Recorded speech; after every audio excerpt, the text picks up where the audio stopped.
This episode of More Stories is sponsored by Nature Box. Order great tasting, healthy snacks right to your door. Forget the vending machine and get in shape for summer with healthy, delicious treats like everything bagel sticks. Support this podcast and get 50% off your first month. Go to naturebox.com/more. That's naturebox.com/more. Hello, podcast fans. Adam Carolla here. I'm leading the fight against patent trolls who are threatening this medium. It's not about me. It's about the podcast you're listening to right now. If I go down, this show could be next. Visit fundanything.com/patent troll for more information on how you can keep podcasting alive. Thank you and mahalo.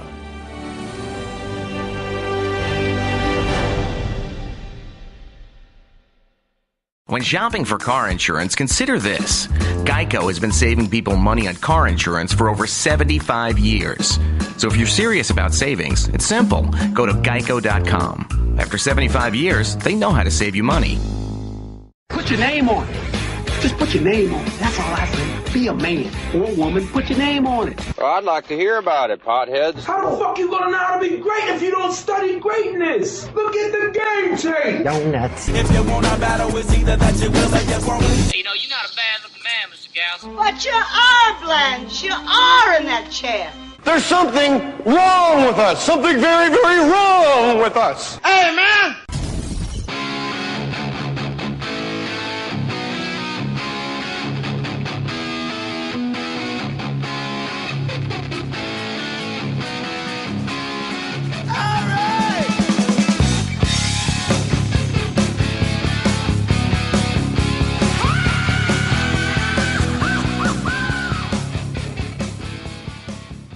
Shall we? Welcome to Jay Mohr Stories. More? Today, we're going to do more stories from Jay, and Eddie's going to listen. Eddie Ifft is the guest on More Stories, and he's out of breath because he decided to use his time in the Fake Mustache Studios doing some kettlebells and didn't realize he was going to have to talk for an hour afterwards. I'm better. I'm recovered. You got quick recovery time. Yeah. Well done, sir. It's the HGH. What was that exercise you were doing, Ed? Those are just kettlebell snatches. Snatch. Well, you called it something with Turkish in the title. Oh, no, there's a Turkish get-up. Those are hard. Turkish get-up. These all sound like gay movies. Yeah, they are. Kettlebell snatch, Turkish get-up. It's the most homoerotic thing in the world. You get another guy to just rub tanning lotion all over your body. Look at another guy's body and tell them how good it is. Or poor. Or what he needs to work on. Yeah. I like you, but your pecs, they didn't really turn me on. Feel the muscles. This is where it needs to be. Yeah, why don't? That's a good point, though. On those like Mr. USA, Mr. Olympia stuff, why don't they actually go up and like feel the muscles? It's a good point because I guess if they look like that, they're tight. It's all aesthetics. Those guys aren't about strength. They're not. No, they are strong as hell. If you're that big, and that bulky, you're strong as hell. Those guys are monsters. They have no mobility. Yeah, they're structurally unsound. I think. I think FEMA would shut them down. It's not a good building. Right. It's not healthy. Life's not going to be good. Eddie Ifft is healthy. You're like a crazy cross trainer. You have the Wadcast podcast, which is the Wadcast, and that's all about cross training. I didn't know what WAD was. What's it stand originally, for? I've been doing that stuff, that culty stuff, CrossFit for like 5 years or something. And originally, it was like a cynical look at CrossFit. It was just me. The guy on the show that I do it with calls me a balloon popper, which I really like because I'm too cynical. And but it's turned in, the show's developed so much, it's really turned into like a rah CrossFit show. So I still come on and kind of pop the balloons. What balloons do you pop? What do you mean? Like I don't know. It's just I don't like when people get all too into something. It's a very obsessive compulsive sport. People that are just freaks, and so they all follow these rules. Do you know? You don't know about it? It's weird. Like guys take their shirts off to work out. The whole class will take their shirts off and work out together. Sounds hot. Yeah, exactly. What does WAD stand? And then the circle jerk, and you got to keep eye contact. And yeah, well, that's rule number one of a circle jerk. If you have a circle jerk and you're not keeping is your WAD that you should know. If you're not keeping eye contact, you're not in a circle jerk. You must maintain eye contact with the man sitting directly across from you in a circle jerk. Don't turn your head. That's how accidents happen. That's how you lose an eye. What does WAD stand for? Workout of the day. Workout of the day. And you have a Wadcast podcast. Yes. So do you do how often is the podcast Once up? a week. So you do a workout of the day once every 7 days? No, we bring on top CrossFit professionals and talk to them and kind of make fun of them. I'll be a balloon popper. Yeah, come on. This sounds like the boringest thing I could possibly listen Probably. to. What makes it If you're into CrossFit. If you don't like CrossFit, don't listen to the show. You have to like CrossFit. We were talking earlier about how to get certain drugs out of your system. And Eddie, if you were like an encyclopedia of how to get everything out of your system, I said, well, how do you get like pot out of your system? And Eddie goes, I'll have an answer for you in 1 minute. He texts a friend. Read that text. Here, if you need to get pot out of your system, here's how you do it. This is fantastic. Find out. Write to me if I'm wrong. But niacin. Have to take with food and drink a ton of water or you'll feel like you will spontaneously combust. And then he said, for you, amigo? And he said, when you get time, give me a buzz. I'm free at 2. So you text him because I asked you just off the cuff, like, how do people like get pot out of their system? You text this friend of yours who will remain anonymous, but he's a world-class athlete. And then he texts you back. He now thinks that you have to get pot out of your system for some comedian job. Like but I did smoke pot last week. And I don't need to get it out of my system. I don't smoke ever. And I did Getting Dug with High, that show. Yeah. And it was horrible. I had a panic attack in the middle of it. Yeah, because there's a crowd sitting right there. No, there's people watching, like executives. This is Doug Benson's podcast where you smoke a joint and then you just sit there and you have the whole podcast when you're baked out of your face. And everybody's watching. It's a great concept, but I always thought the fatal flaw of the podcast was you should get high before. If you're smoking during it, I don't get high until the drive home when my world's caving in on me. I got high instantly. It took 5 seconds after I took a hit and I went, oh, here we go. And because I don't really ride like the it. snake. And I'm the kind of guy that at a certain point I look at the person that gave it to me and I go, make it stop now. We have to stop this. Do you remember what you guys spoke about?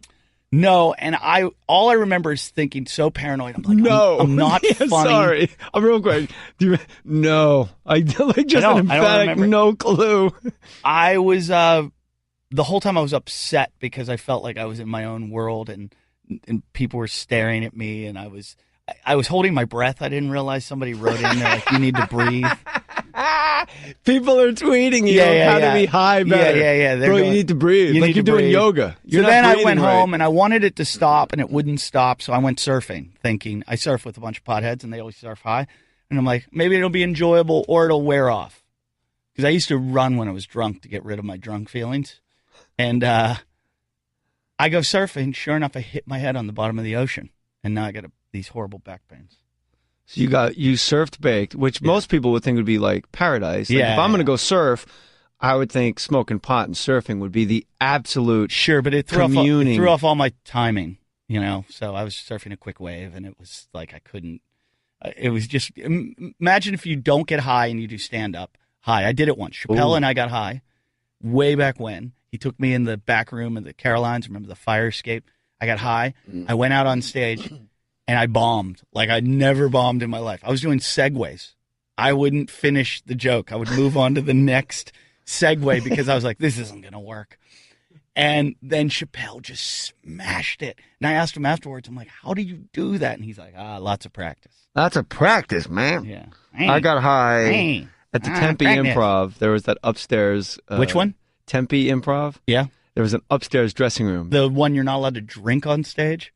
You know that's a new owner, and that's a very good point. It went out of business, and the guy actually went missing.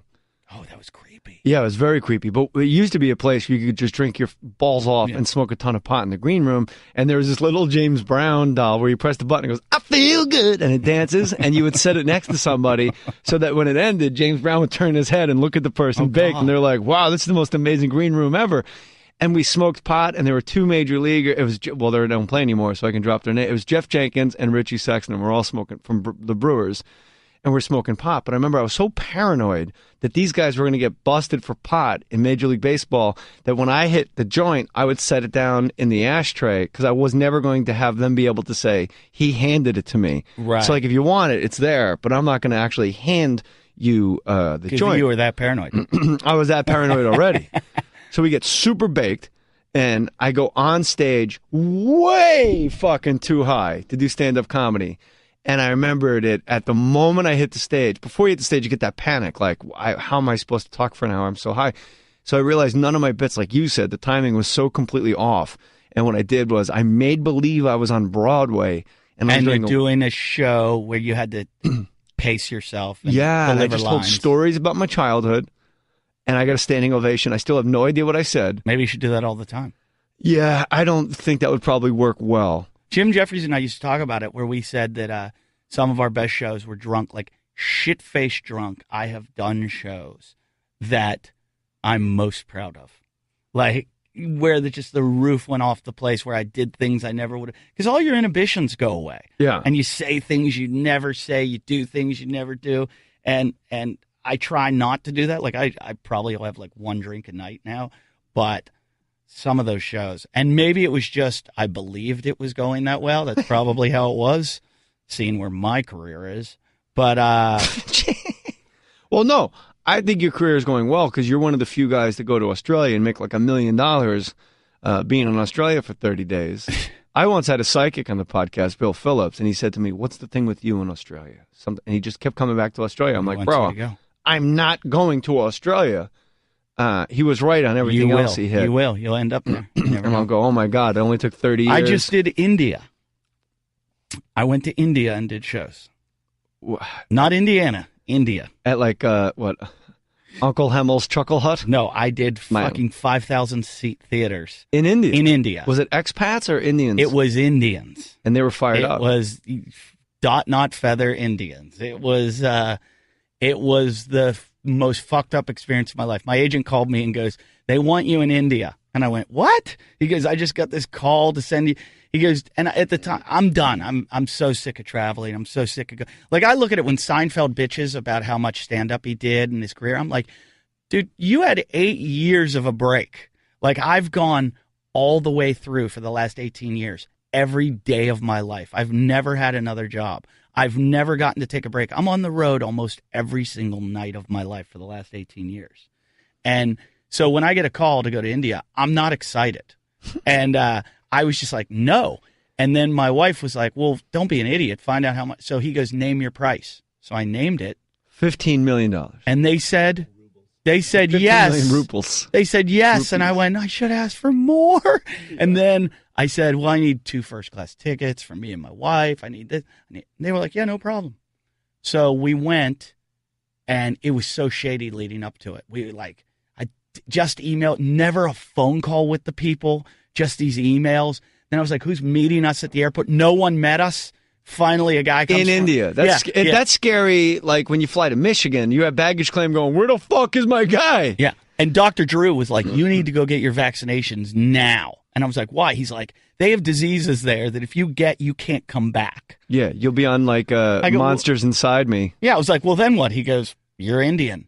Like, so. Yeah, you swim in like the Ganges River and like a tapeworm swims into your dick hole have you ever and seen roots that? Behind your eye and has babies. There's a thing, just look up images from India. It's like, it was a thing that was like going around on the internet, like a viral video or something. It's just dead bodies floating down the Ganges River. And they're bathing in it. Yeah, it's disgusting. So I go and get all these vaccines, and there were like hundreds. And I ended up like opting out. I was like, I'll take that one. It was like I got to choose. I was like I'll try cafeteria. That. It was horrible. So I got all these shots. Ooh, look at lupus in the back. Let's have some of that. I think the typhoid one made me sick. So I show up in India. I didn't take the malaria, so I'm afraid of mosquitoes. I'm terrified of every little. I'm like, fuck. And I know you pretty well, and you're high strung. I think that's safe to say. High-strung. So to be in another country with Eddie Ifft with a fear of mosquitoes, probably not very fun for the wife. And I've got a wife there who's a blonde who they keep telling me, oh, they're going to want to rape your wife. Everyone's like, they're going to want to. Sounds rape like your a great gig. Yeah, they have a 90% acquittal rate on rape. So like a lot of times the woman gets blamed. Everybody's like, just keep an eye on your wife. Just keep an eye on my wife. I wouldn't let her like. I held on to her. I'm like, you're not walking away from me. Then we get there, and if you've never had diarrhea, go to India. It's if you're constipated, you're having problems with your probiotics. You'll have diarrhea like you've never had. Really? Oh, what causes it? Unbelievable. Apparently, it's like the cultures. It's just like Mexicans can drink their own water, but we can't drink it. Right. Well, it's the same thing with India. They've got cultures in their You food. drank the water. No, I never. I brush my teeth with when I go to Mexico, water. I'm not making a joke. I even shower with my eyes closed. I don't want anything going in like any of my holes. Yeah, they told us that. And we were staying in 5-star hotels. But it was, The weirdest part is it's the most famous I've ever felt in my life. When I left, I think it was New Delhi or Bangalore. When I left the venue to go out to the van that was taking us back to the hotel, or like it was a minibus, they had to have security surround us, like we were in sync or a boy band or something, and a cow. And they were like, yeah, exactly, even more sacred. They were like, on 3, are you ready? And we're like, what? They're like, get your ready? And they're like, 1, 2, 3, and the security went out through the crowd and ran us to our bus, and I'm like, stop this! It's me. But why didn't you? Like, this is unnecessary. Why not like a meet and greet? Why not feel? We did a meet and greet because they have like a total cast system there. Where this was funny at the one venue, all the shows sold out except for this one show, and the tickets were like tiered. So really expensive seats up front, and then next. So the whole back of the theater's filled, and then the whole front was VIPs, and then there's this band of like row of 20 rows. Empty. Too expensive. So we said, move the people up. And they're like, no. They did not buy those tickets. So I'm like, we're talking to this crowd, then yelling over a river of empty seats to this crowd. I'm like, you want a good show? Just fucking move them up. And they're like, no, can't do. Don't break protocol. Yeah. It was terrible. I saw shit of it. I saw a guy taking a shit in the street with a dog eating it out of his asshole. Yeah. I took a picture of it. Is it on your Instagram? Yeah, I think it is. I took an Instagram. What is your Instagram? I took an Instagram of this is, and this I didn't see this just one. This was like enough Instagram that I J could Mohr get. Sports. If he's not going to give his, I'll at get mine. Eddie Ifft. There you go. But I saw, there would be like guys driving motorcycles down the street. And by the way, real quick, when Eddie did guys driving motorcycles, he moved his arms like he was jogging. Yeah. Guys driving a car, by the way. I drove a car. Yeah. Guy driving a motorcycle down the street with his wife on the motorcycle, okay? And his 2 kids on the motorcycle. The father's the only one with a helmet on. Yeah, he knows what's up. Ass, grass, or gas. Nobody rides for free. Look, and I'm all out of grass. But the wife's like side saddle. The one kid's facing him. The other kid's facing the other way. And they've just found a way. It's like a clown motorcycle. They found a way to get as many people on as possible. What was the room? Like, was it a theater? First one was a theater in Mumbai. And was it you only? No, it was me and a group of comedians that they booked. And one of them was Paul Varghese, who's an Indian. And I'm like, no Paul. fair. They're bringing in a lot of like ringer. music cues in his act. I don't think he did. He didn't. I'm thinking of Paul Varghese. Never mind. He was a ringer. I'm like, this isn't fair. Paul Var. Yeah. He's an actual Indian person. He's a funny guy. And I'm like, and then no, you can't come with us. Whites only. Yeah. And it was. That's why you play Australia. Yeah, but Australia, there's so many of me there now. I look like an Aussie. I look just like I fit right in. What does an Aussie look like? Just like me. Typical white guy. Average. Go to jmohr.com, click the Amazon banner, and I will read on this podcast what you bought. This person, Brad Geisler. First off, I just want to say I'm a huge fan of your podcast. I've listened since day one, man. Parentheses, Barry Katz. Barry's like a star from this podcast. He's great. And you love his podcast. I asked him to do mine, and he ignored me. Didn't even write back. I must have had my phone on vibrate very quietly, man. Just want to say I'm a huge fan of your podcast. I've listened since day one, man. Parentheses, Barry Katz. Your podcast got me through some tough times when I was living in New Zealand. But now that I am back in the U.S., I'm looking to get fit again. I purchased, using your Amazon banner at jmohr.com, a Samsung Gear. Oh, okay, you can play Balloon Popper now. A Samsung Gear 2 Neo smartwatch. What is a smartwatch, you ask? Just think of 007 and his gadgets. That might be a slight overstatement. I will use this with my DDP yoga workout sessions as it has a... I lost 14 pounds on DDP yoga, man. What are you talking about? Let me finish this email. As it has a built... get a what? Get a kettlebell. As it has a built-in heart rate monitor. I also picked up a Tune Belt armband for my Note 3 phone, where when I want to listen to music while running. Thank you so much for the podcast that you provide us with more stories. I look forward to many more heart-to-heart conversations with the undeniable Barry Katz, or just another crazy laugh fest with John DiMaggio. Gotta let my jizz spell sign Brad Geisler. Well, how about this, Brad? Eddie, first of all, Brad, thank you. And anybody wants to buy anything on Amazon, don't go to Amazon.com. Go to jmoore.com. Click the Amazon banner. It's easier that way. Doesn't cost you anything. How about this, Brad? Eddie Ifft just said he saw a guy taking shit in the street and a dog eating shit out of his head. You thought you were depressed in New Zealand. I don't blame him for that, too, because I've been there. The women there, oh, my God. What? Oh, I know why they filmed Lord of the Rings there. They didn't even need to use makeup. Those women there, it was just it was the worst trip. I've toured New Zealand 3 times, and just every time. The last time I went is when I had my pot panic attacks, that started all my panic attacks, and I went, never again. I won't even... When we fly over it on the way to Australia, I freak not because out. of New Zealand. Yeah, but I just was miserable there. Why? I've always heard, I'm being serious, that New Zealand's like the actual most beautiful place on It is Earth. Gorgeous. It rains a lot. So does Kauai, but people are piling into Hawaii. Yeah, but it rains too much, and Kauai's got a lot of hot women.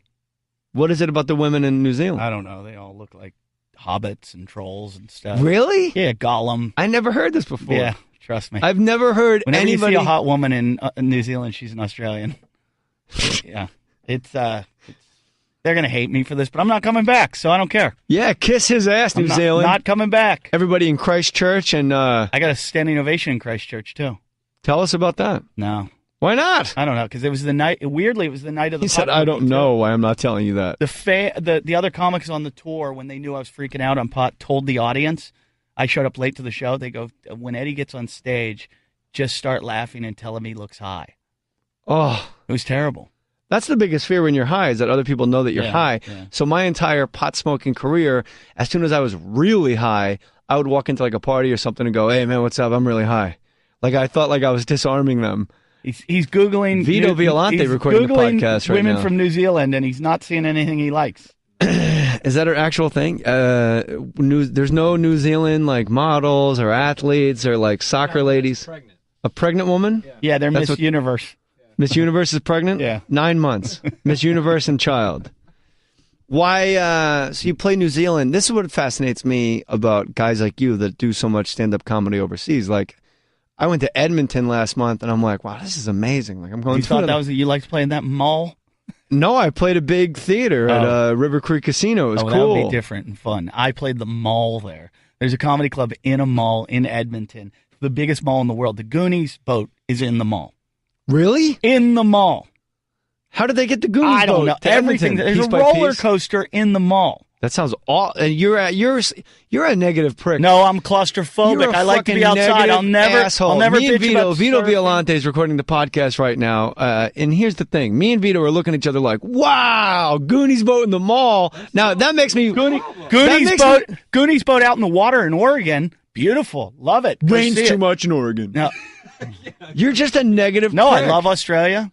You're not going to hear me bitch about Australia, do you? I'll get you to bitch about Australia. I'm hypercritical.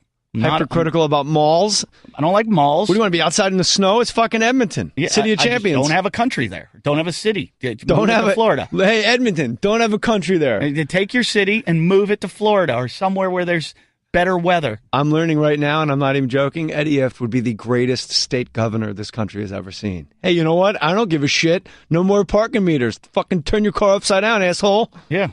I don't believe in parking meters. I told. What do you mean? You don't believe in them? Like no. they don't exist? Like fairy tales? I think they're right there. I'm looking at one through the window. You want. There's no reason for parking meters. Well, the city needs that money. Taxation without representation. It's stupid. No, you are being represented. Your car's in the spot. That's representation. No, it's not. Yes, it is. No, it's taxation without representation. How do you figure that? Let's get into this. Because I'm on a massive. Okay, here's what. I'll tell you taxation without representation. Death tax, estate tax. Yeah, you die. The money you saved after they took fucking 50% your whole life, then after you die, when your family inherits it, they fucking tax it again. Yeah, that needs to happen because I know all these. What do you mean that needs to happen? I know all these trust fund kids, and they're a pain in the ass. I'm not talking about trust fund kids that are card-carrying assholes. Yeah. Make no mistake about it. I'm talking about like if I die and I will my money to my wife and my sons and my sisters and my whatever, they should all get a job. They're gonna have to do a. My 3-year-old hey, you ever been to India? 3-year-olds are working on the regular, man, selling me chorizos outside my own venue. Indonesia, the entire Indonesian Nike workforce makes less than Tiger Woods. Is that true? That's a stat. That's a real stat. Yeah, that's a stat. All of them. All of them put together made less than Tiger Woods. So you did not. You had a lot of diarrhea in India. A lot of diarrhea. Diarrhea. A lot of diarrhea. Channel Park, a little bit. Diarrhea. And New Zealand, you'll never go back. You had a pot panic attack, and you're saying the ugliest women on planet Earth are in New Zealand. Yeah. And you don't have anything bad to say about Australia, but Edmonton can fucking suck a dick because they have a mall there. Yeah. If I was doing it, not this, nothing bad happened. Just that they have a mall incensed you. I landed in Edmonton, went for a run outside. Everyone was wearing masks, like the bird flu had just come to Edmonton. I get back, I call the club owner. I say, everyone's got a mask on, and they went, yeah, it's fire season. Like. You're going to breathe in ash? Yeah, I was breathing ash everywhere and I said, so it's probably not good that I went for a run. Oh, wow. You really? You went out and ran in the smoky air? I went, yeah. Oh, but, what kind of idiot are you that you're running and you don't realize, wow, it kind of smells like burnt flesh around here. It smells charred. It didn't smell like burnt flesh, Jay. Didn't smell like smoke? It smelled like smoke, but I don't know why you know why burnt flesh smells like. Well, let's just say I got a crawl space and I know how to use it. Like, dress up like a clown. It was just Edmonton. I don't hate. I had a good time. I love Edmonton. I just don't like being inside all the time. I like outdoor cities and outdoor venues. Yeah. So you'll only play I don't like outdoor venues. You'll only play state fairs with the Bacon Brothers. Me and Larry. Larry, cable guy. He plays a lot of state fairs. Who's that? Larry the cable guy. Oh, I thought you said Larry the keyboard guy. I was 5,000 seats every time. Guy makes a ton of money. Nice guy. Very nice. Never heard anybody say anything bad about him. No, he's a very nice guy. $17 million in merch alone one year. Let me tell you something. Anybody, because you and I know comics, a lot of comics, they can't wait to throw shade on other comics. Oh, yeah. Well, like, he's really from fucking Nebraska or Florida. It's a character he's doing. And it's like, so what? Yeah. You know what I know? Once you hit 40, all I want to know is he nice? And I remember once I was going through some battle on Twitter, and out of nowhere, Larry the Cable Guy tweets me like, man, don't sweat these people. Hey, he's just like, I read it as Mater from Today I was looking for a feature act, and I Twittered a friend, or text a friend, and he was like, yeah, this guy's really funny. And my next question was, is he nice? Yeah. Because I just want to hang out with the dude. I hope he's funny and can do the job, but I just want a dude who I sit in the green room with and we get along really well. And not smoke pot. Yeah, I don't like smoke. I'm trying to think of the highest I've been so high. Have you done acid in your life a lot? No, I've been drugged. I did. I'm sorry. Oh, somebody slipped me ecstasy once. Where and how? It was a friend of mine. A friend of mine we went to go do an intervention. I went to do an intervention and he drugged me. How? Open container? You just had a Diet Coke on the table and just put pills in? I was with a bunch of buddies and we were skiing in New Hampshire and we were going to go to Boston like later that day and to go talk to him and say, you need to slow down on the bumps. You know, you're just shoving too much Coke up your nose. So we're driving back from New Hampshire and a giant snowstorm hits. So we end up late. And by the time we get to his house, he's throwing a party. And there's cocaine like Scarface would have at his house. I mean, just a mound of cocaine. And I walk in, I look at all the other guys that we're going to have the intervention with. I'm like, what are we going to do now? And the one guy goes, I guess we party. It's fair. It's a fair point. Because what are you going to do? Like, turn off the music. Everybody out. We got to talk to this guy who's smiling and rubbing the wall because he smoked a Jeffrey. The guy who's trying to eat his front teeth right now. So we have a pre-party there, and then we got to like a nightclub because that's what he would do then. And we're like, really? We're going to this fucking place? So we go. In Boston. We're in Boston. It was like the Roxy or something. I don't know what it was called. They're all named that, aren't they? But yeah. So I get a Coke and like Jack and Coke or something because I'm trying to get some caffeine in me. I'm so tired. And I'm so tired. And then I'm drinking this. And all his buddies keep coming up to me and handing me drugs. And I'm like, I don't need the drugs. I'm fine. But I felt like I could probably go sell these. I got enough drugs in my hand. So the next thing I know, I never dance. I don't like to dance. I'm a balloon popper. Next thing you know, I'm on the dance floor alone, dancing like I've never danced in my life. And I'm just like, this is the greatest time of my life. And I'm just dancing. I'm like, this is fucking awesome. and I look across the dance floor and I see one of my friends who also doesn't dance. And he's dancing. And we lock eyes and we come over to each other. And I'm like, I just can't stop dancing. And he's like, I can't either. And I'm like, this is amazing. And he's like, I think we were drugged. And then I went, and it just occurred to me. And then I see the guy we went to do the intervention, him and his girlfriend on the dance floor. And I go, hey, did you, well, he goes, how you feeling? I go, oh, did you drug me? And he goes, I didn't. His girlfriend drugged us. And I go, he goes, just enjoy it. Just go with it. Just go with it.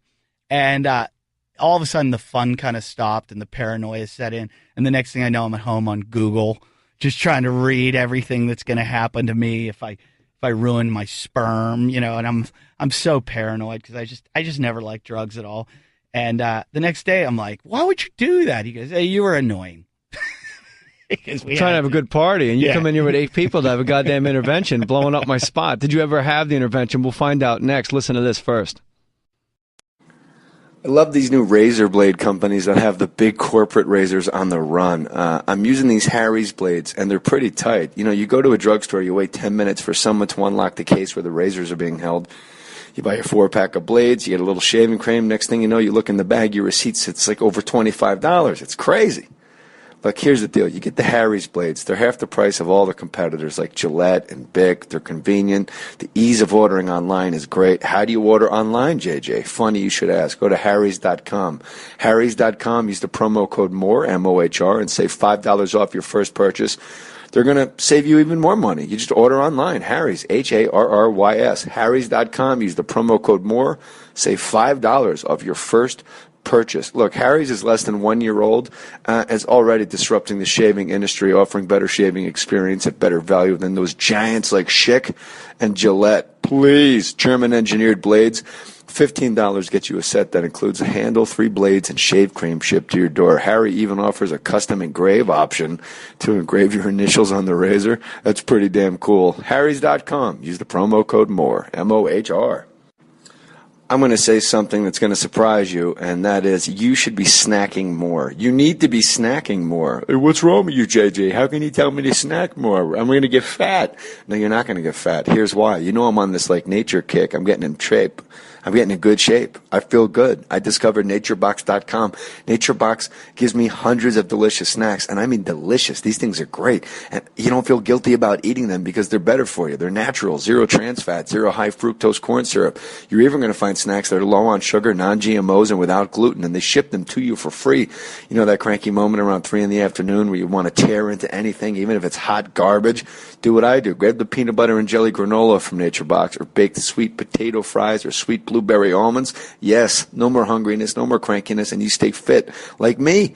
I'm going to make you really happy. Go to naturebox.com/more, and you're going to get 50% off your first box. Just go to naturebox.com/more. You should be snacking, but you got to snack smarter. Do what I do. Stay full, stay strong. Do what I do. Go to naturebox.com/more. Get 50% off your first month's box. naturebox.com/more. That's naturebox.com/more. Making trips to the post office is becoming a thing of the past. You just don't need to do it anymore thanks to Stamps.com. You already know what going to the post office does to your body. It makes you achy and cranky. Ugh. Driving there, finding parking, waiting in line. But what you probably didn't know, you're paying more for postage there than you have to if you use Stamps.com. Stamps.com is the better way. Buy and print official U.S. postage for any letter, any package, right from your computer and printer, then just hand it to the mailman. With Stamps.com, you are going to get special postage discounts you can't even get at the post office on first class, priority mail, international, and more. Never go to the post office again. That's why I use Stamps.com. Use my last name if you want a special offer. More, M-O-H-R, plus $110 bonus offer that includes a digital scale and up to $55 free postage. Don't wait. Go to Stamps.com before you do anything else. Click on the microphone at the top of the homepage and type in more, M-O-H-R. Stamps.com. Enter more. Geico presents Fan Mail to a Pig. Dear Maxwell, I just want to say thank you for making my Geico Insurance ID card digital. It's easy to find on the app. It doesn't give me paper cuts, and I always have it on hand because it's on my phone. Because of this, I finally cleaned out my glove box, which was filled with years of paper ID cards. Any thought on what I should put in my glove box now? Sincerely, Trent Patterson. Trent, what can you put in the glove box? Here's a crazy thought. How about gloves? Digital insurance ID cards, just a tap away on the Geico app. All right. Did you ever actually consummate the intervention with your friend? No, I saw him shit his pants one time in India. lot. And a dog ate the shit. Hold on. I don't know if we really need to keep resetting. Can you just go back? We'll get to the intervention in a second, and I want to talk about surprise highs, because I say on stage, there's no worse high than a surprise. Like when you're at a Dodger game and your friend goes, "You didn't eat the whole cookie, did you?" And you're like, "What?" Yeah, I've had that. I thought it was fucking and cookies. I swear, I stood up one time high like that. I was having the greatest time sitting down. I stood up, and all of a sudden, I just turned around and looked at these two girls in Australia after I ate a pot cookie, and I went, "Make it stop. Make it whatever we have to do to stop this. It has to stop now. You need to lay down and go to bed, Eddie." And then the girls looked at each other and went, "Oh, no." And that scared me even more. They were like, "Oh, no." And I said, "Should I go to sleep?" And they were like, "You're not going to be able to." And I go, "Should I throw up?" They go, "You don't want to do that. It'll never stop." And I was like, "What? Should I eat something?" They're like, "No, you're going to speed it up." I go, "Can I yell?" They go, "Yeah, you'll bring the police." And I was like, "Can I run?" They go, "It's going to probably speed up your metabolism and make it go into your system." I was like, "I'm a prisoner." You're a prisoner. I just lost it. And why don't you have the ability, because I don't either. Yeah. But why don't you have the ability to simply ride the snake and just go, "All right, I'm fucked up, let's roll"? Because I think I have too much of a creative mind, and I'm a control freak, and my mind starts catastrophizing and thinking of all the things that can go wrong. Yeah. Like, what if this one ecstasy tablet, I know it takes fluid from my spine, so instead of just enjoying the Mercedes Friedrich, German media, instead of having a good time, you go, "Wait, right now fluid is leaving my spine. Yeah. What if I can't walk?" Last time I did acid, I had that one thought that'll make you stop doing acid for the rest of your life. What if I stay this way? Oh, that's what mine was. On the pot cookie. I thought, I've gone crazy. Pot, that's fucking mine. No. I tell people, pot cookies are worth the bath salts. It's the worst feeling ever. I thought a lot of listeners right now are like, "This guy's what a pussy." dick. I've talked about this on so many shows. Weird thing is, I don't even smoke pot. They put me on Getting Doug with High. They put me at Tommy Chong's 420 show. Everybody has me on this pot stuff. I'm like, I think it's just to hear like the alternate. And you and I saw the ultimate they Tommy Chong experience of all time. When he had diarrhea. We did our Showtime specials at the same time in that theater at San Bernardino. Yeah. And they had like 8-10 comics, and everybody was shooting a special over the course of like 2 or 3 days. And the air conditioning went out in the theater in San Bernardino. It was 100. You back me 120. Up. Easily. 120. It was but you can't. I will never be able to explain to you how hot it was inside this 2,000-seat theater, this majestic, beautiful thing in the middle of fucking like Riverside, someplace weird in the Inland Empire. By the way, August 23rd, my birthday, I'm in the Ontario Improv. Come see me. Bring me gifts. Don't bring me fucking drugs. But before that, you can come Friday night to the Improv. This will air way after that. Damn it! Here's the deal. When's this done? When is this done? This will be up in a month. Damn it! My what am I here for? I only have 3 weeks to live. My Kickstarter will have died. Really? I'm at 17,000. I need 50. By when? I've got about 20 more days. Oh yeah, this won't be up by then. What are you donating? Nothing. Binglebus.com. I'll tweet. How about this? I'll tweet the shit out of it. Okay. Which means one time. Money works. I'm not giving money so you can get a goddamn bus. I'll have you on the bus. Ty Pennington gave $500. Ty Pennington is a multi-millionaire because he goes to people's houses and says, "Put that couch over there." I've seen your house, Jim. That's a Gary Unmarried house. Gary Unmarried's no longer with us. The house stands. Gary's and goes, now married. Gary's now married, and that should the show gets canceled, the house goes into syndication. That house is the bane of my existence, the J. Moore compound. Oh, I know the feeling. I just bought a house in Malibu. Between Malibu and Calabasas. All right. It's not Malibu. And you're close. All right, so your Calabasas is like where the Kardashians live. No, not that canyon. You won't. I think the listener needs to know this. I'm in the poor people canyon. I think people need to know that Eddie Ifft will not say the words Kim Kardashian. Won't say it. You won't ever. No, just like that woman that ran for vice president. Sarah Palin. Won't say it. Why? You give her power. But she's really like she's the Candyman. She's going to appear. No, but it's like I used to hear people talk about how they hated her. I hate her so much. I'm like, who are you talking about now? Stop fucking talking about her. Which one? Just either of them. If you don't talk about them, they don't exist. That's what they want. They want you to hate them. You think Sarah Palin being spoken about on a podcast gives her power? Yeah. How? Because you're putting her name out there. Sarah Palin. In America. Sarah Palin. In America. Sarah Palin. How do you win a campaign? Money. Name recognition. Money and name recognition. Yeah. Yes. 97% of the candidates with the most money win. Yes. So, okay. So they get the money buys them name recognition because Americans are stupid. So dumb. So you don't even like Americans. I don't like anyone. You know what I do like? A guy taking a shit in the street and a dog eating the shit out of his I saw ass. a baby in the street, just laying in the street. Jesus and I walked up to in it. India? And I said to my wife, I go, What country? In India. Okay. Of course. I was like, should we take this? I mean, like, are we supposed to rescue this right now? I rescue dogs all the time. And I saw this baby and I'm like, I think we're supposed to rescue this baby now. And the guy with me goes, no. He goes, leave it. They're just trying to get money. I go, who, the baby? The baby's trying to get money? And he's like, no, you go up and you like pick up the baby and then the mother shows up and asks you for money for food. And I'm like, so they're baiting their baby? He's like, yeah. I'm like, I got to get the fuck out of here as soon as possible. But first, give me my check. Yeah, I wanted that check. Would you go back to India to do stand-up comedy? For the money. Yeah. Yeah. I want to talk more about the guy shitting in the street and the dog eating the shit out of his ass. Oh. Here's why. It's so fucking amazing to me. I'm sorry. Is that the dog couldn't wait for the shit to hit the ground. And the dog couldn't wait for the guy to dogs and, human-dog relationship, very territorial. We are bipeds. They know that we got shit together. So, if I'm eating my dinner, for example, my dog will sit next to my chair and just kind of look at me. Yeah. The dog won't jump on the goddamn dining room table and eat off my plate because I'll smack the shit out of the dog or reprimand it in some way. Or every once in a while, I'll just break a piece of my waffle off in the morning and I'll say waffle and I'll give it to my little tiny dog. The one you like. Yeah, I'm not going to spoil the other two. There's a hierarchy, a caste system in my house with the little tiny dogs, the lady party that I have. But you're saying the guy took a shit in a dog. They have dogs. They have dogs in the street the dogs are like squirrels. They have street dogs, they call them. But why did the dog eat the shit out of the man's ass? It's hungry. There's no food for the people. Why is there going to be food for the dogs? But the dog couldn't even wait for the shit to hit the ground? No, it was too hungry. Have you ever gone up to a soft serve and they let you backstage at a Dairy Queen? You put your head under there and pull the lever. I've done that, but there wasn't a guy with pants attached to it.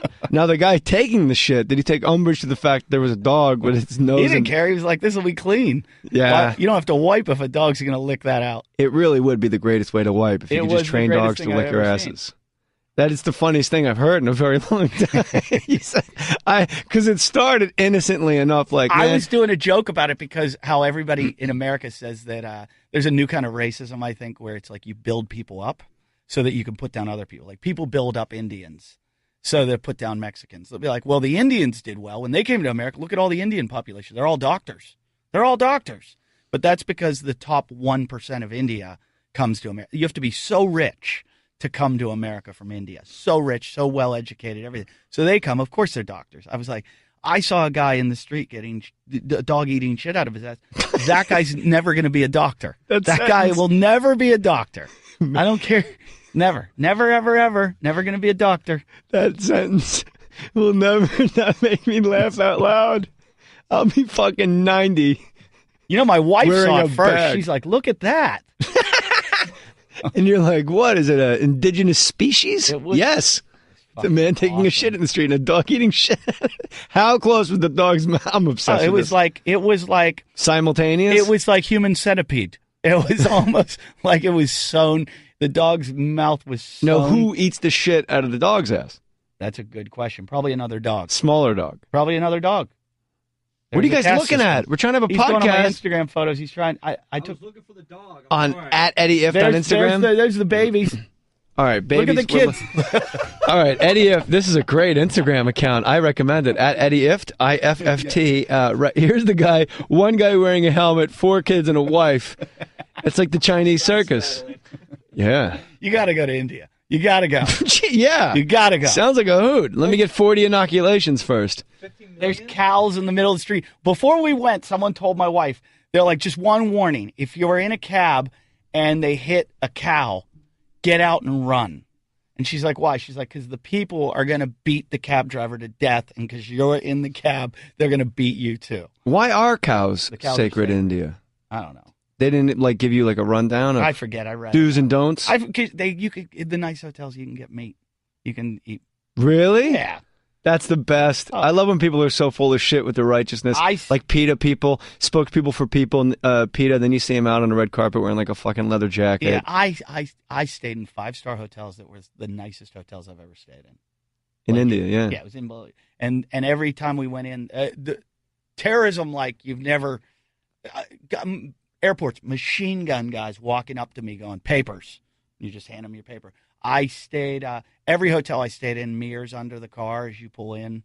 It was, because Pakistan and India just have tons They hate of each other. Yeah. They're fighting over Kashmir, the Led Zeppelin album. Yeah. Fuck, it's not an album, it's a song. That would have been perfect if I got it right. That hotel, the Taj Mahal. Can I do it? Can I have a take two? Go ahead. Yeah, they hate each other. They're fighting over Kashmir, the Zeppelin song. Song.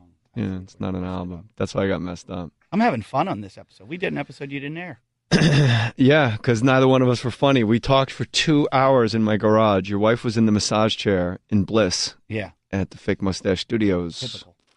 And why do you say that? She gets all the perks. Shouldn't she? Yeah, I guess so. A baby's about to come out of her vagina hole. She tells me about that every fucking day. As she should. Every day. Imagine I'm making a baby. Imagine a cherry seed came out your dick hole. Now multiply that by 100. Yeah, I know. But like, at what point do you draw the line? Like, if she was like, I need a palace, like she's taking. I'm giving her a yard, but she's taking a football field. I thought you meant like a backyard. Like, look, I gave her a fucking backyard. What do you want from me? I'm doing my husbandly duties. There's the grass. Now use the outdoor facilities. If they had a pill. I let a dog eat shit out of your ass. If they had a pill that you could take, like that I could take, that lets me know what it's like to be pregnant, I would take it right now. I'd take it every day. Because every day. So that she couldn't say, you don't know what it feels like. I'd be like, I do now. So you would rather go through the amazing discomfort of having a human being in your womb feeding off of you like a parasite than have compassion. Yes. Yes. Instead of just saying, you're right, I don't know what it's like. How about I massage your feet? You go, you know what? I'd rather fucking kill myself and have you watch me bleed out than hear another word of your blathering about, I have a baby in me. I created a miracle of life. I'm giving, what I'm saying is you don't understand how much I'm giving. I am giving, but I'm trying to find out, like, a lot. And by the way, I got to tell Vito. How far do I give? His wife is like, she's like the sweetest thing in the world. It's not like he married some like yakety cunt. Like, you, like, here's your fucking nut. Don't say their name. You give him power. No, she's amazing, but I don't want, I'm just wondering, how far do I give? But what is she asking of you? Everything. That's not true. Yes, she is. Like what? No, how pregnant is she? She's so pregnant.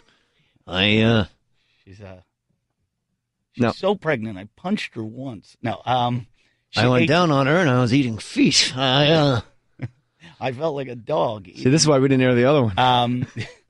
She's 18 weeks or 17 weeks or something like that. She's not. She just got pregnant. I know. You literally just ejaculated inside another human being a couple months ago. Yeah. And she's yammering on and on about it. Wait till she's like 9 months. I know. You should say to her, you're like brand new pregnant. Maybe. You understand I'm a very selfish person. Do I understand that? Oh, yeah. That's what I'm hammering home here. At Eddie Ifft on Twitter, at Eddie Ifft on Instagram, at JMoore37 on Twitter, at JMoreSports on Instagram.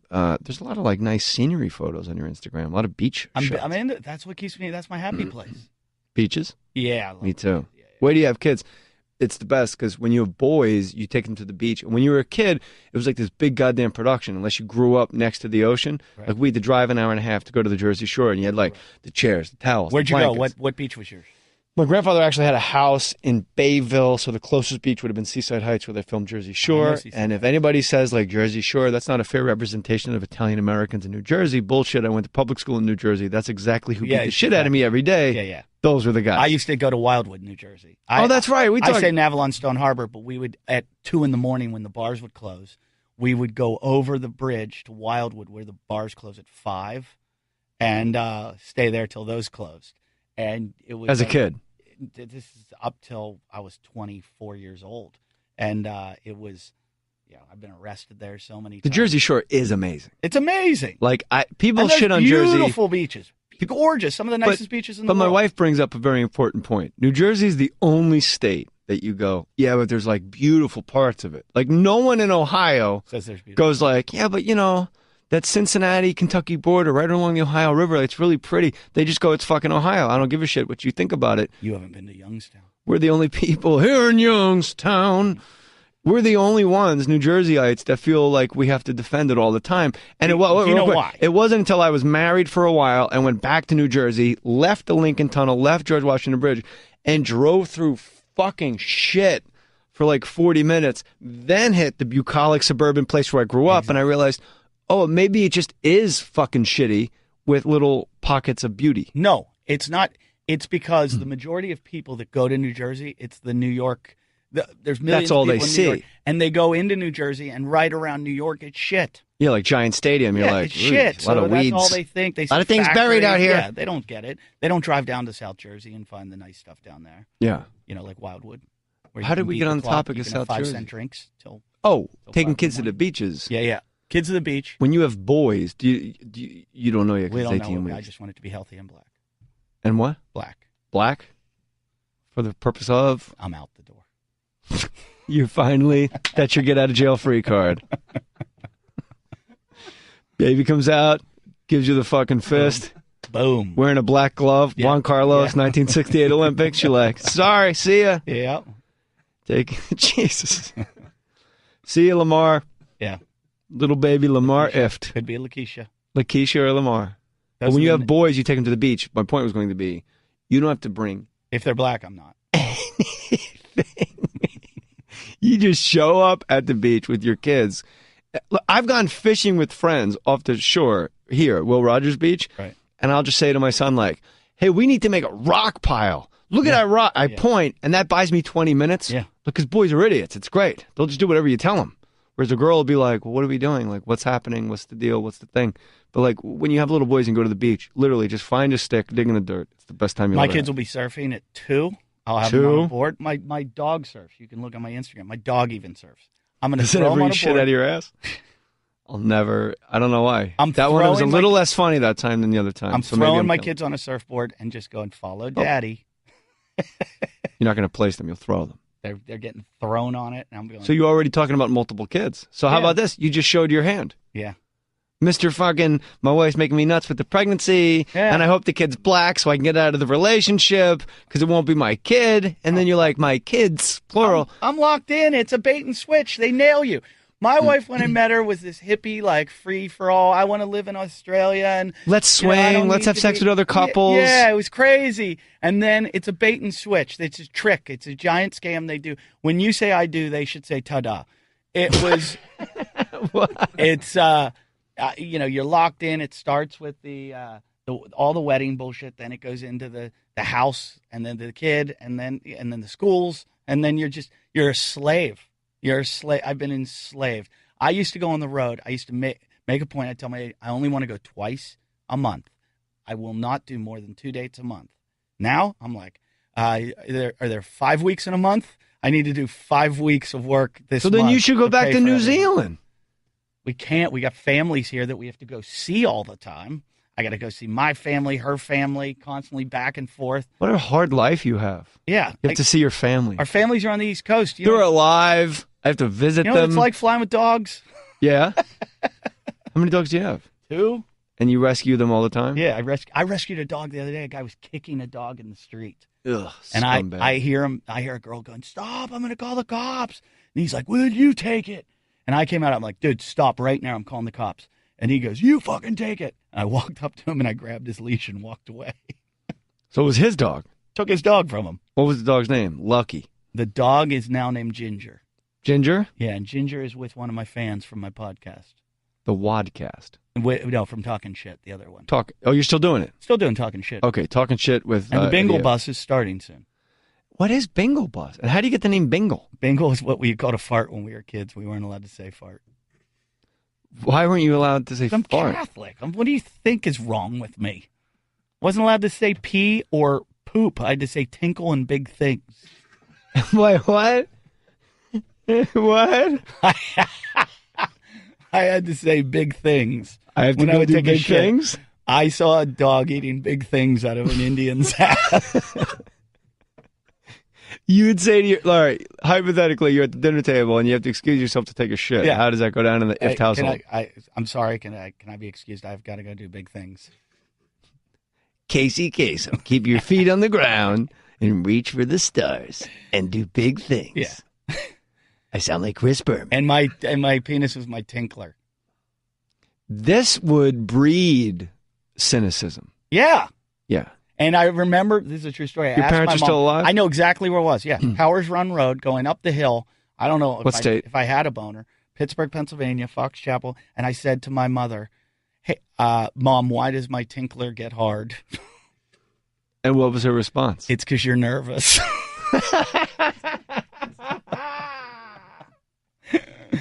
Oh, how old were you? They wonder what's wrong with Catholicism. How old were you? I was probably 22. Thank you, Eddie. Very well done. Bases loaded. Eddie F puts one to the wall. I dig it. Man. I remember my mom having like the birds and the bees talk with me. I wish. Nothing. My mom drank until I was 8. So she was like out to lunch. And we've talked about it. I wish my mom did. So when she was like, when I was like 9, 10, she was like, had like a year, 2 years of sobriety. So she had to like make up for lost time.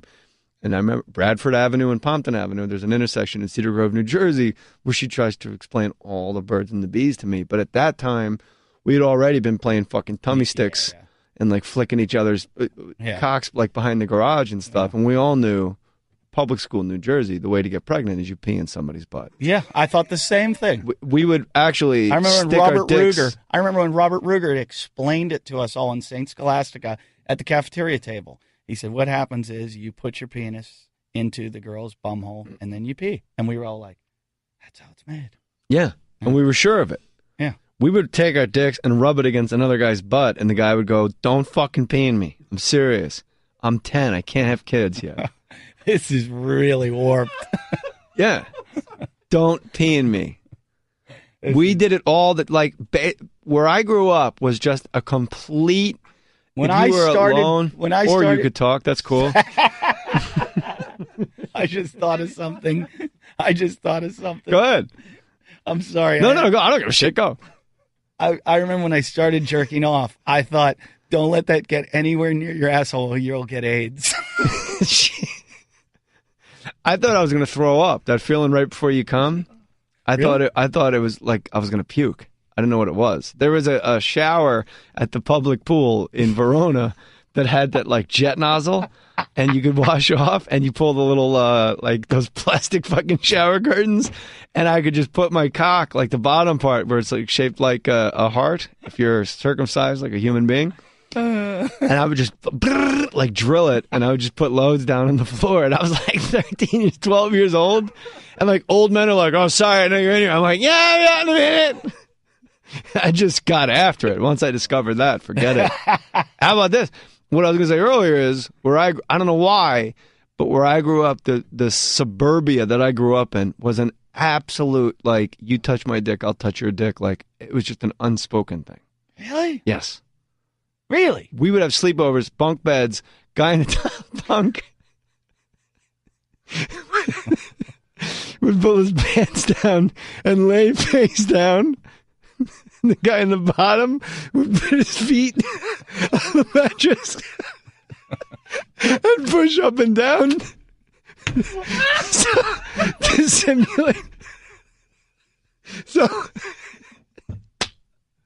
if you walked in, there was like a runner board, so you couldn't see the guy's naked ass. So if a grown-up walked in, it just looked like you were like goofing off, like pushing the guy up and down, but you were trying to help him come.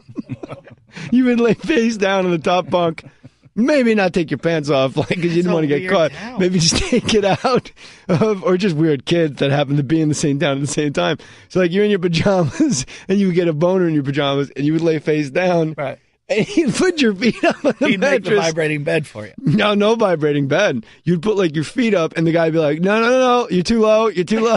Like, so you put your feet together exactly where his dick was, and you'd push up and down on the mattress, and the guy'd be like, "All right," and then you just switch it out, and you'd go on top. Wow. Yeah. I don't think any town was like this. I don't know. I don't think it was the town. I just think it was the lunatics that I had associated with. Well, you fucking went to India. It just got really awkward. Well, if I don't care. What the fuck? Vito just fucking crossed himself. I didn't call my dick a tinkle. Did you have anything like this? I didn't get boners because I was nervous. You did? Where did you grow up? In Simi Valley, Agora Hills. You used to play tummy sticks and shit? Get a mic, sweetheart. I'll say his name because I don't care, man. I'll put my name on it. Mike Simo and I back in the day. I remember Mike. He sucked dick like a man.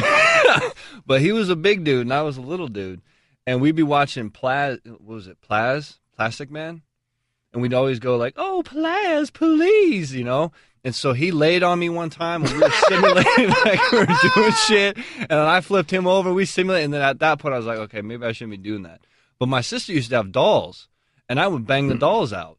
Like Barbie, I would crush Barbie. But Barbie doesn't have a hole. It didn't matter. I'd make one. Like between her legs. Well, come on, man. I wasn't slinging back then. So, you know, her little legs, you put it between the legs, right? But just touching Barbie with your penis was illicit. Yeah. Yeah, I had all kinds of things like that. Oh, Mr. Fucking, this got awkward. You're like, oh, I didn't know we were fucking dolls. I didn't do it with other dudes.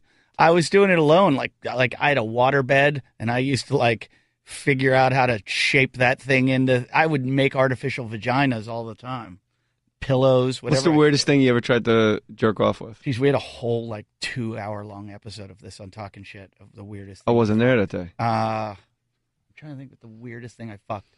I tried to fuck the nozzle that came out of the bathtub. I've done that. I tried to put my dick in everything, I think. But you don't fuck the nozzle. I didn't stop until a year ago when I got married. It's not the hole of the faucet that makes you ejaculate. It's the pressure of the water hitting that spot again. Yeah. Vacuum. Best thing ever invented. Really? When you got that long skinny dick back in the day.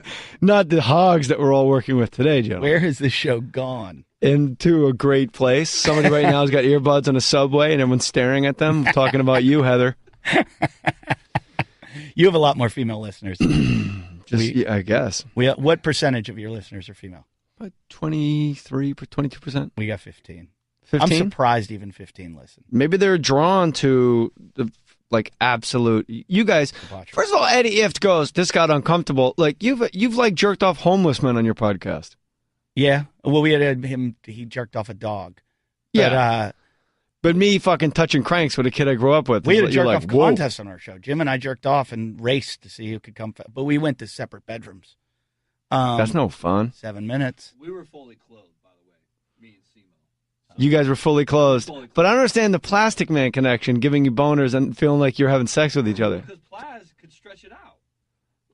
What? You figure Plastic Man was using his dick, to tickle his woman. So you guys would act like you were Plastic Man, like, I'm going to lay on top.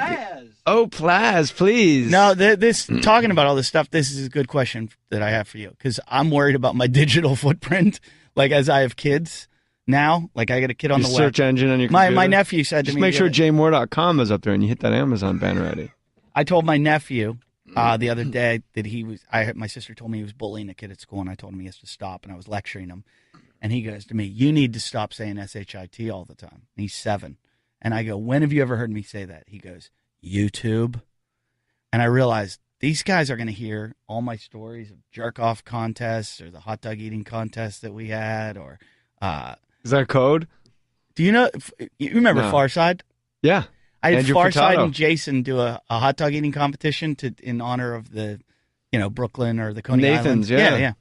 Except mine had a little twist. I made them do it with their shirts off on their knees watching gay porn. I like it. It was hilarious. Who won?